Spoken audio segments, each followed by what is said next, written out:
The freezing alley, the freezing rain felt like needles against her bare arms. But the sight of the old man being shoved into the brick wall stopped the breath in her throat. He was shivering, mute, and bleeding from his cheek, completely at the mercy of the laughing valet. The alley behind the Gilded Lily smelled of expensive truffle oil and rotting garbage, a sharp, nauseating contrast that perfectly matched the freezing November rain. Slicking the ancient cobblestones of Rittenhouse Square, Ruby Sullivan stood near the heavy steel delivery entrance, her arms wrapped tightly around her chest to ward off the biting wind that howled through the narrow corridor of buildings. She had exactly 4 minutes left of her state-mandated break. Her uniform, a rigid, unforgiving polyester corset, and a pencil skirt that the general manager had practically squeezed her size 18 body into, offered absolutely no protection against the rapidly dropping temperature. The cheap fabric dug ruthlessly into her hips and ribs, a constant physical reminder that she was merely a living prop in this high-end steakhouse. She was meant to be entirely invisible, a silent ghost serving $400 dry-aged tomahawk, steaks to the city's worst corporate predators and corrupt politicians. She turned to go back inside, dreading the oppressive heat of the kitchen, when a sharp, aggressive thud echoed near the overflow dumpsters. Ruby froze. Through the thick curtain of freezing rain, she saw a shadow moving violently under the flickering amber glow of the street lamp. It was Kip, one of the arrogant evening valets who treated the waitstaff like dirt, shoving a frail, hunched figure against the wet brickwork. The victim was an elderly man. He was wearing a thin, soaked hospital gown over gray slacks, his bare feet sliding on the freezing, grease-stained pavement. He made no sound, no cry for help. His pale blue eyes were wide, staring into the dark, stormy sky with the terrifying vacancy of someone who had lost his anchor to reality. "Get out of here, you crazy old bat," Kip snarled, raising a heavy, metal-cased flashlight. "You are scaring the Maybach owners. Move before I break your jaw." Ruby did not think. The paralyzing anxiety that usually dictated her every waking hour, the fear of losing her meager paycheck, simply vanished. She sprinted across the slick alley, her cheap uniform shoes sliding dangerously on the wet stone, and shoved herself roughly between the valet and the mute old man. Her substantial body absorbed the impact as Kip stumbled backward, entirely surprised by the sudden physical wall that had materialized out of the dark. "Back off, Kip," Ruby barked, her voice shaking but loud enough to echo off the towering brick walls. "He is sick. Look at him. He doesn't even know where he is." "Mind your business, waistline," Kip spat, wiping rain from his eyes as they dropped to her uniform with undisguised disgust. "The owner sees a vagrant bleeding on his property. We both lose our tips. I am doing us a favor. Move out of the way. You lay another hand on him, and I will scream so loud every patron in the dining room loses their appetite." Ruby threatened, her hands trembling as she balled them into tight fists. "Walk away now. I will handle him," Kip sneered, muttering a string of vile profanities under his breath. But he clicked off his flashlight and turned his back, retreating toward the valet stand at the front of the restaurant, his boots splashing heavily in the puddles. Ruby immediately dropped to her knees in the puddle of freezing water. The ice soaked straight through her thin stockings, immediately numbing her skin, but she ignored the biting pain. She reached out, her warm, soft hands gently grasping the old man's shivering, fragile shoulders. His skin was like ice. He looked at her, his jaw trembling violently, but no words came out. He just stared at the bright, red neon sign of the restaurant, reflecting in the puddles below them. "You are freezing," Ruby whispered, her chest tightening with a profound, suffocating ache. She knew what it was to be unseen, to be discarded by the world, to be treated as an inconvenience. She stood up and frantically stripped off her heavy blue wool coat. It was the only winter coat she owned, purchased second-hand, with 2 months of saved tip money, the thick lining her only defense against the brutal Philadelphia winters. Without a single second thought, she wrapped the massive coat around the frail man's shoulders, cocooning him in the retained heat of her own body. She buttoned it up all the way to his chin, adjusting the collar to shield his neck from the wind. He reached up with a gnarled, shaking hand and gripped her wrist with surprising strength. His thumb brushed over her pulse point. It was a silent, desperate thank you. "I have to go back inside before they fire me," Ruby said, her voice cracking as the freezing wind whipped her bare shoulders, instantly raising goosebumps across her flesh. "Stay right here under the awning. I am going to bring you hot tea and some bread from the kitchen, and then I will call an ambulance to get you home safely. Do not move. Promise me."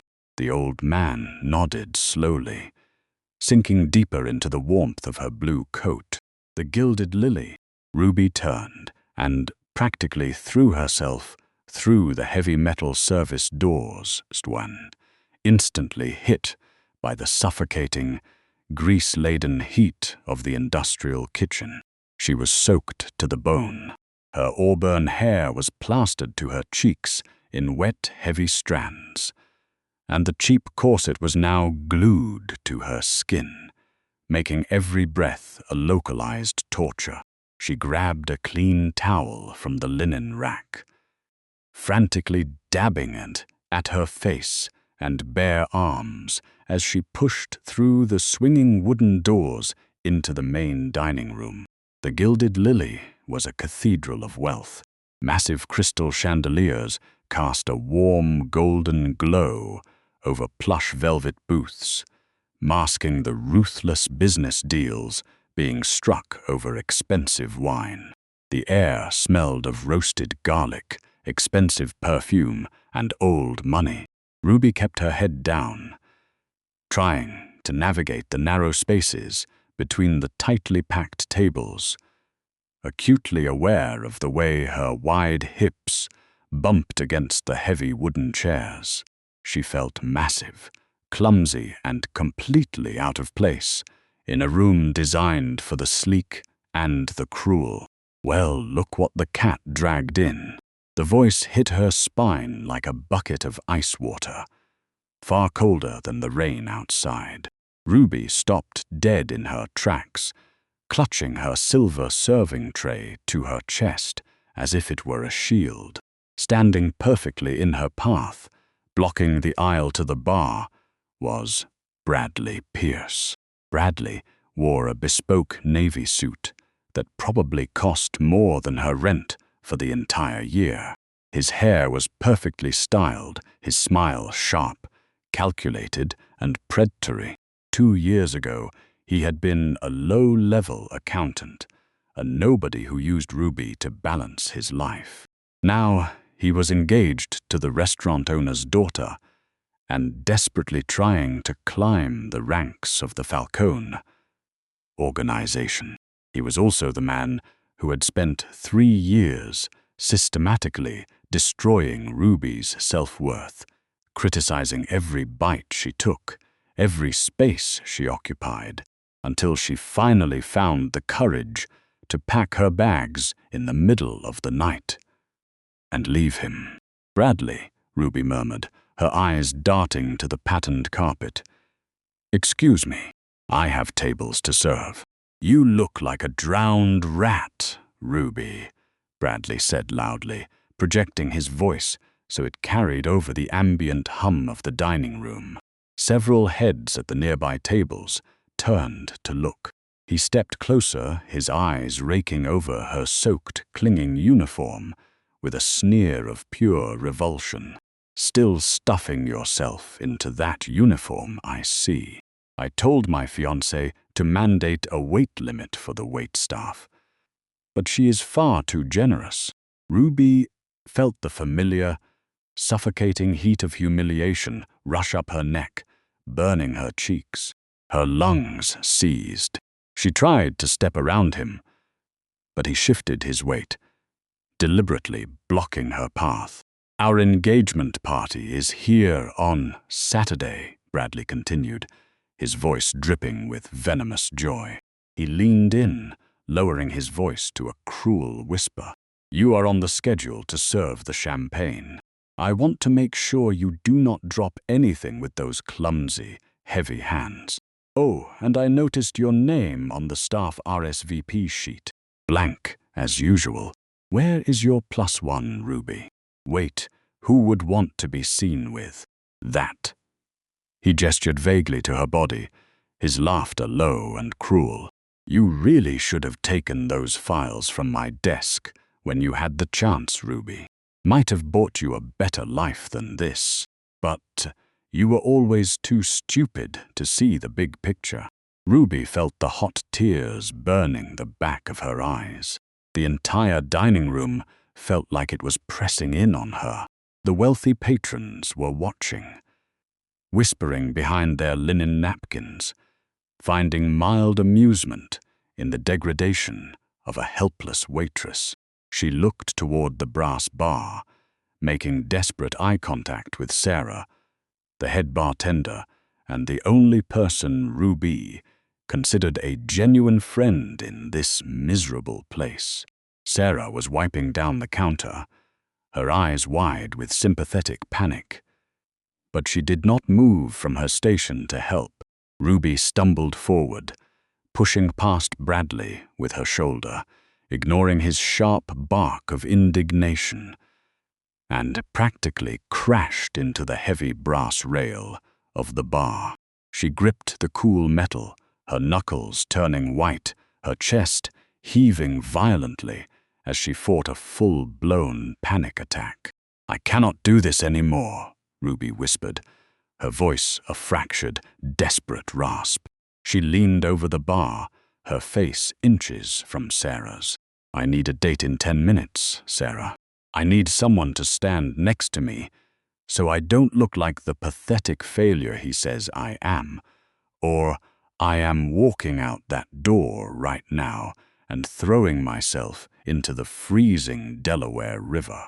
The silence that followed her desperate whisper was absolute. It was not Sarah who answered. 10 minutes is an unacceptable delay. "I am ready right now." The voice came from the deep shadows of the VIP booth, directly behind the bar. It was a dark, resonant baritone that sent a literal shockwave through the hardwood floorboards. A man stood up from the curved leather banquette. The entire temperature of the room seemed to drop 10 degrees. He stepped into the light of the chandelier, and the ambient noise of the restaurant instantly died. Waiters stopped mid-stride. Patrons lowered their silver forks. The piano player faltered, missing a beat. It was Victor Moretti. He was a terrifying monument of a man, dressed in a stark black tailored suit that emphasized the lethal breadth of his shoulders and the rigid, disciplined line of his posture. His dark hair was swept back, and his eyes, a startling, glacial blue, locked onto Ruby with an intensity that made the room spin. He bypassed Bradley without a single glance, walking directly to the bar. He extended a massive, scarred hand toward Ruby, the sanctuary. The black Maybach was idling at the curb, its heavily tinted windows completely obscuring the interior. The rain was falling harder now, turning the street into a dark, rippling mirror. A driver in a crisp black suit immediately scrambled out into the downpour, holding open the heavy, armored rear door. "Get in," Victor instructed gently, positioning his broad frame to block the freezing wind from hitting her bare shoulders. Ruby climbed blindly into the cavernous back seat, the rich smell of premium leather and expensive, woodsy cologne enveloping her senses. The sheer shock of the last 10 minutes was finally giving way to a bone-deep, trembling terror. She had just been claimed by Victor Moretti in front of half the city's elite. Bradley was terrified. She had seen the color drain from his face. But Bradley was also a vengeful coward tied to the Falcone family. What had she done? What dangerous, lethal game was she now a pawn in? Victor slid in beside her, moving with the silent grace of a predator, and the heavy door slammed shut, sealing them in a pressurized vault of silence. The driver pulled away from the curb instantly, the powerful engine making barely a whisper as they merged into the slick city traffic. "Why did you do that?" Ruby finally choked out, pressing herself aggressively against the far door, trying to put as much space between her soft, damp body and his rigid shoulders as possible. "I don't have any money. I don't have information for you. I am nobody. You don't even know my name." "I know exactly who you are, Ruby Sullivan," Victor replied quietly, his deep voice filling the quiet space.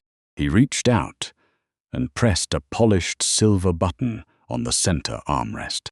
Instantly, a blast of warm, dry air filled the cabin, specifically directed at her shivering, wet legs. Ruby's breath hitched. "You know me?" Victor turned his head, his dark eyes studying her closely in the dim, rhythmic light of the passing street lamps. He reached into the empty space on the seat beside him and lifted an object, holding it out to her. It was her heavy blue wool coat. It was dry now, folded neatly. Ruby stared at the worn fabric, her mind struggling to connect the impossible pieces. The alley, the freezing old man, Kip the valet. "The man you protected outside," Victor said, his voice entirely losing its terrifying, commanding edge, replaced suddenly by a profound, heavy exhaustion that made him look his age. "The man you covered with your own coat while you stood freezing in the rain. That was Don Lorenzo. He is my father's brother, my uncle." Ruby's eyes went wide, the breath leaving her lungs in a rush. The frail, trembling man in the hospital gown was a Mafia don. "His mind has been slipping for 2 years, Victor continued, staring down at the blue coat in his massive hands. "He managed to bypass my estate security this afternoon during a shift change. We have been tearing the city apart, looking for him for hours. If you had not stopped that valet, if you had not kept him warm until my men found him wandering in the alley 5 minutes ago, the cold and the shock would have killed him tonight." Victor looked up, his glacial eyes locking onto hers with a fierce, uncompromising intensity that pinned her to the seat. "You risked your job, your livelihood, and your health to protect a broken old man who offered you absolutely nothing in return. And then I walked inside and watched a parasite humiliate you because of your size. I do not tolerate unpaid debts, Ruby, and I do not tolerate disrespect toward women, disrespect, who possess more courage in their little finger than half the men in my syndicate. Ruby swallowed hard, her fingers slowly reaching out to trace the familiar, scratchy wool of her coat. You didn't have to put a target on my back. Bradley works for the Falcones. He is an accountant for their shell companies. He is going to tell them about this. He is going to come after me. Let him tell them, Victor said coldly, the temperature in the car dropping at his tone. The Falcones will learn that you belong to the Moretti house now. You are under my absolute protection. No one will ever look at you with disrespect again. Least of all, a coward like Bradley Pierce. The car glided onto the Schuylkill Expressway, speeding away from the glowing skyline of the city toward the affluent, heavily wooded hills of Gladwine. Ruby stared blindly out the rain-streaked window, her heart pounding a frantic, terrifying rhythm against her ribs. She was a waitress, a nobody struggling to make rent. Yet she was sitting next to the apex predator of the entire eastern seaboard, and for the first time in years, she felt completely, terrifyingly safe. 30 minutes later, the Maybach slowed and passed through a set of massive, imposing, wrought iron gates, flanked by armed guards holding high-powered rifles in the driving rain. The estate was a sprawling, Gothic stone fortress, deeply hidden within a perimeter of ancient oak trees. Inside, the house was silent, massive, and immaculate, smelling faintly of wood smoke, old paper, and beeswax. Victor led her through the grand foyer, his footsteps echoing on the marble, dismissing his security chief. With a sharp wave of his hand, he guided her past a sweeping staircase and into a massive, state-of-the-art kitchen that looked entirely out of place in the ancient mansion. It was warm, inviting, lit by soft under-cabinet lights. "You need to get out of those wet clothes immediately," Victor said, his eyes scanning her damp, restrictive corset with a frown. "I don't have anything else," Ruby whispered, suddenly hyper-aware of how the cheap, wet fabric clung aggressively to every roll and curve of her stomach and hips under the bright lights. She instinctively crossed her arms over her chest, trying to hide herself from his gaze. "Do not do that," Victor said softly. He stepped closer, gently reaching out, his large, warm hands wrapping around her wrists to pull her arms uncrossed. "Do not shrink yourself in my house. You take up exactly the space you are meant to." He picked up a sleek black phone on the granite counter and dialed a single number. "Bring the garments to the guest suite," he ordered. 10 minutes later, Ruby was standing alone in a lavish, heated marble bathroom, peeling off the suffocating waitress uniform. She threw the polyester corset and the tight skirt directly into the brass trash can with a profound, overwhelming sense of relief. Resting on the vast mahogany vanity was a stack of clothing someone had silently brought up. She picked up the first item. It was a heavy, luxurious black silk robe. She slipped it on over her bare skin. It was not a generic, oversized sack meant to hide her body. It was meticulously tailored, draping flawlessly over her broad shoulders, cinching comfortably at her waist with a heavy sash, and cascading elegantly over her wide hips and thick thighs. For the first time in her adult life, clothing did not feel like a punishment or an apology for existing. It felt like a tribute, When she walked slowly back downstairs to the kitchen, Victor was standing at the massive island. He had removed his suit jacket, discarded his tie, and rolled up the sleeves of his black dress shirt, revealing thick forearms heavily inked with dark, intricate tattoos. He was plating a beautiful, simple dish of pasta aglio e olio, the rich scent of garlic, olive oil, and fresh parsley filling the warm air.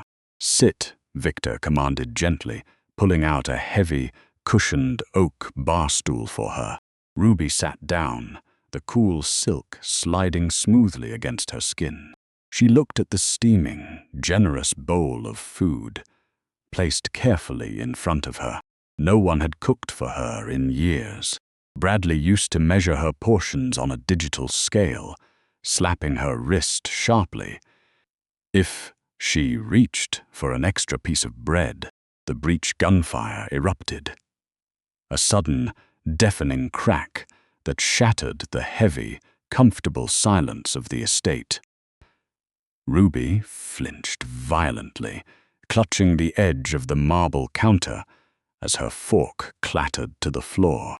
Through the massive kitchen windows, flashes of bright muzzle light strobed across the rain-soaked trees in the dark courtyard. Glass shattered in the adjoining dining room. Victor moved with terrifying speed. He killed the kitchen lights with a slap of his hand and drew a heavy black pistol from the holster at the small of his back in one fluid motion. He was pinned behind the thick doorframe, returning fire into the darkness with lethal precision. But the Falcone men were advancing quickly across the lawn. Bradley's panicked, screaming voice echoed over the rhythmic pop of gunfire. "Give her up, Moretti. She took something from my desk. Hand over the waitress. She has the drives." Ruby froze. Her breath hitched in her throat, the blood draining from her face. Bradley didn't care about the restaurant, his bruised ego, or her public defiance. He cared about the encrypted silver flash drive she had quietly slipped from his jacket pocket 2 nights ago while he was boasting to the general manager. Victor slid low into the kitchen, his dark suit dusted with white plaster from the wall. He reloaded his weapon smoothly. "What does he mean, Ruby? What did you take from him?" Her hands trembled, her heart hammering violently against her ribs. But the paralyzing fear suddenly snapped, replaced by a cold, brilliant clarity she hadn't felt in years. She reached into the deep pocket of the discarded polyester skirt she had retrieved from the trash before coming downstairs, pulling out a heavy, secure encrypted phone she had hidden in the lining. "Bradley runs the Falcone shell companies," Ruby said, her voice dropping the frantic, high pitch of a victim. She stood up tall, pulling the silk robe tightly around herself, and looked directly into Victor's intense eyes. "For 6 months, an anonymous informant has been feeding the FBI the Falcone's offshore routing numbers, dismantling their logistics. The feds call the informant Nightingale." Victor stared at her, his gun lowering fractionally as the absolute shock of her words hit him. "You?" "I am Nightingale," Ruby confirmed, her thumb hovering over the glowing screen of the device. "I spent 3 years letting Bradley call me stupid, letting him starve me and belittle me, while I memorized every single ledger he carelessly left open on his laptop. They are here tonight because they know I hold the final master decryption keys. If they breach that door, they will kill you," Victor said, his voice a low, gravelly rumble.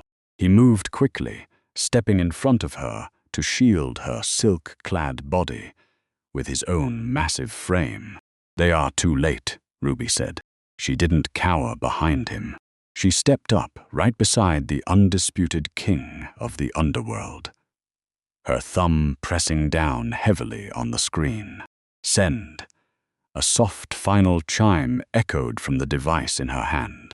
I just uploaded the keys directly to the FBI servers, Ruby stated, her chest heaving, the luxurious dark silk robe framing her fierce, undeniable power.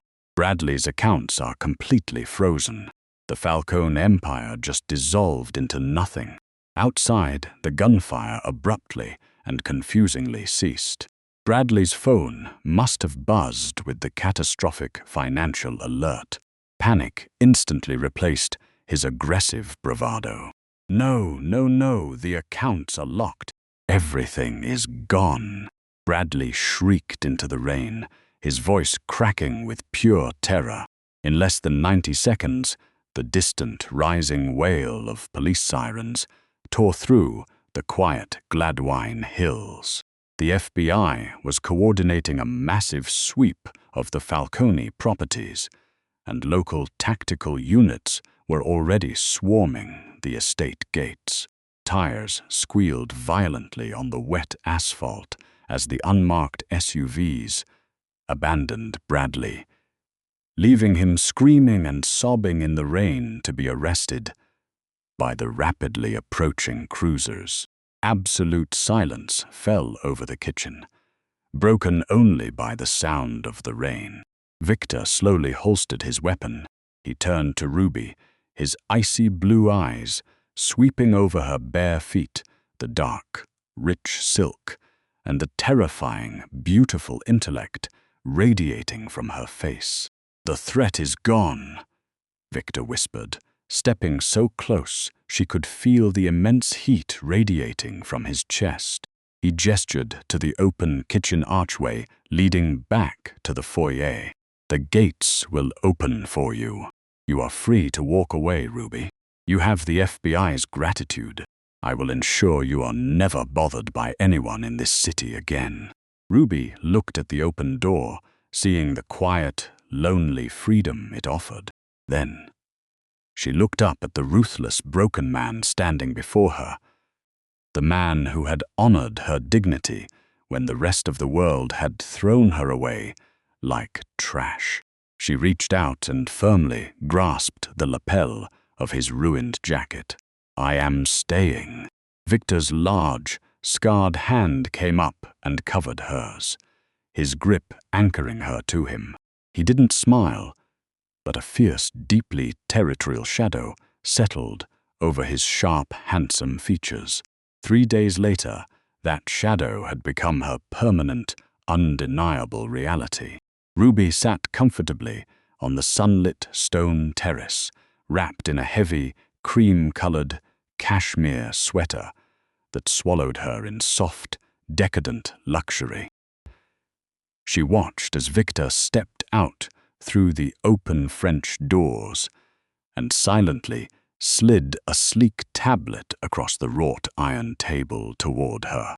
"I told you debts are paid in full," Victor murmured, pouring her a cup of dark, steaming roast coffee from a silver carafe.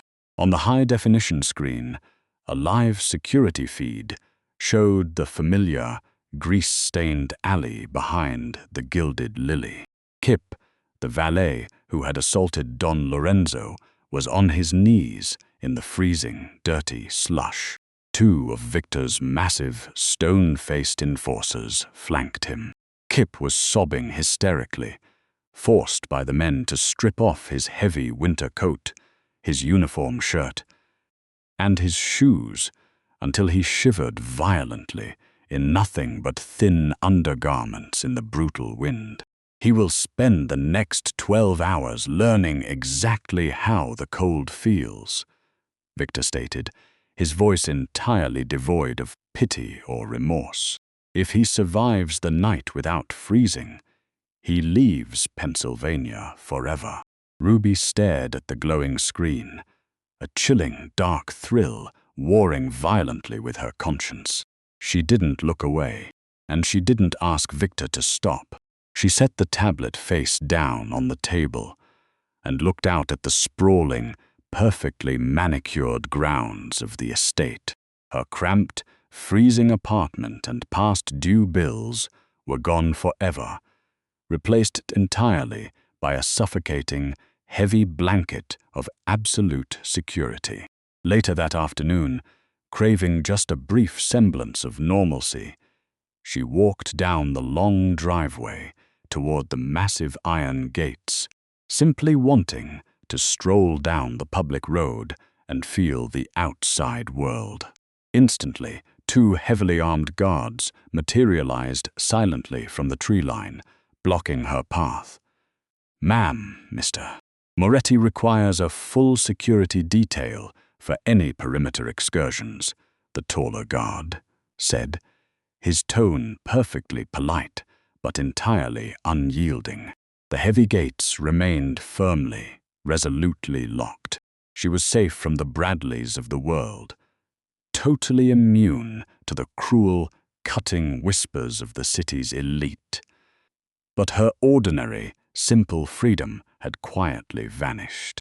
She nodded slowly, turning her back on the road and retreating to the massive stone manor.